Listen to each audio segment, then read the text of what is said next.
Everyone, আসসালামু আলাইকুম। Welcome back to my channel Zakia Rupa blog. I hope সবাই অনেক ভালো আছেন। তো আজকে হচ্ছে একটা রেসিপি শেয়ার করব। আমার সবসময় অল্প স্বল্প সবসময় রান্না বাড়া থাকে বরাবরের মতো। আজকে আমার অল্প স্বল্প রান্না। তো আজকে আমি শিং মাছ রান্না করব। এখানে বড় বড় সাইজের শিং মাছ কেটে নিয়েছি। তো আজকে শিং মাছটা রান্না করব ছোট্ট ছোট্ট আলু দিয়ে। কারা কারা এইটা খেয়েছেন এই ছোট ছোট আলু দিয়ে? বেবি আলু, তাই না? বেবি আলু দিয়ে খেয়েছেন।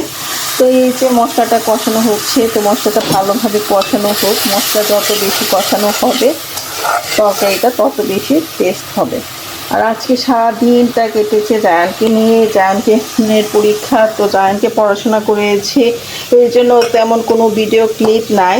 তো জায়ানের পড়া এখনও শেষ হয় নাই। একটা সাবজেক্ট শেষ করেছে, আর দুটো সাবজেক্ট বাকি আছে, তো ওইটাও এর মধ্যে শেষ করতে হবে।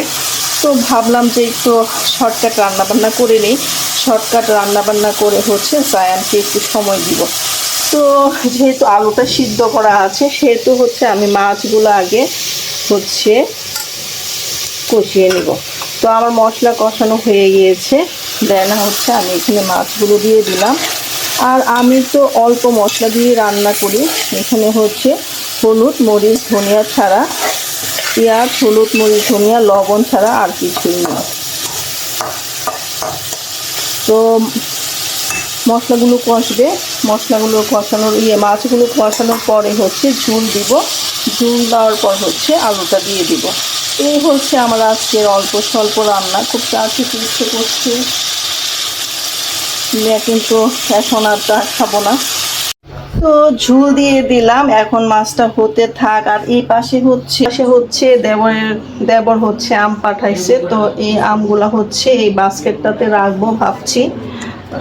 রাখারও জায়গা নেই, আর সে তো অনেকগুলো আম পাঠিয়েছে, না হলেও তো 10 কেজি তো হবে, অনেক ওজন।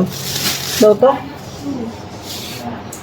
দেবরের বাসা থেকে অনেকগুলো আম পাঠিয়েছে, এখানে তো 10 কেজি আম পাঠিয়েছে। তো এই আমগুলো কি আম আমি আসলে চিনি না।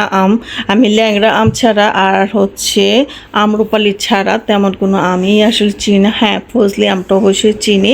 তো মনে হয় কোথা থেকে আম হচ্ছে কোনো বাগান থেকে মনে হয় নিয়ে আসছিল। তো এই জন্য হচ্ছে আমাদের জন্য পাঠিয়েছে। তো আজকে আমার ননদের ছেলে আসছিল বাসায়, তো সে এসে আমগুলা দিয়ে গিয়েছে। তো এইগুলো হচ্ছে এখন এই বাস্কেটের মধ্যে রাখছি, কারণ হচ্ছে বাস্কেটে রাখলে হচ্ছে আমরা দেখে দেখে খেতে পারবো। আর আমগুলো হচ্ছে সবগুলো আমই ছিল কাঁচা আম। তো এই জন্য এর চেয়ে বড়ো কোনো বাস্কেট আমার কাছে নেই। আর আসলে কি বাসাটা এমনভাবে করা, কোনো জায়গায় যে রাখবো কোনো অলি গলি কিছুই নেই বাসায়, প্লাস হচ্ছে কোনো কিছু রাখার মতো এক্সট্রা কোনো আর কি জায়গা নেই। যার ফলে হচ্ছে এই বাস্কেটগুলো আমি ফেলে দিই না, এই বাস্কেটগুলো রাখি। কারণ হচ্ছে আমি সিজনে অনেক বেশি আম খাওয়া হয়, আর যার ফলে হচ্ছে বাস্কেট বা ক্যারেটগুলো খুবই দরকার হয়। কারণ যখন আম নিয়ে আসে তখন হচ্ছে 20 কেজি 40 কেজি আম একসাথে নিয়ে আসে, তখন আসলে রাখাটা অনেক বেশি কষ্টকর হয়ে থাকে। তো আমগুলো রেখে নিলাম। পানি খাবে? আমি দিয়ে দিব। কে খাবে? তুমি খাবে? আমি ঢেলে দিব? ঢেলে দিব না? আরিশা কি করে? আরিশা বোনের বাসায় আসলাম।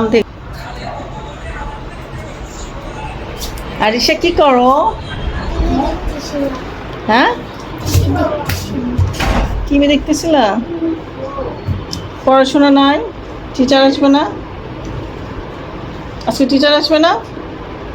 কি বলো?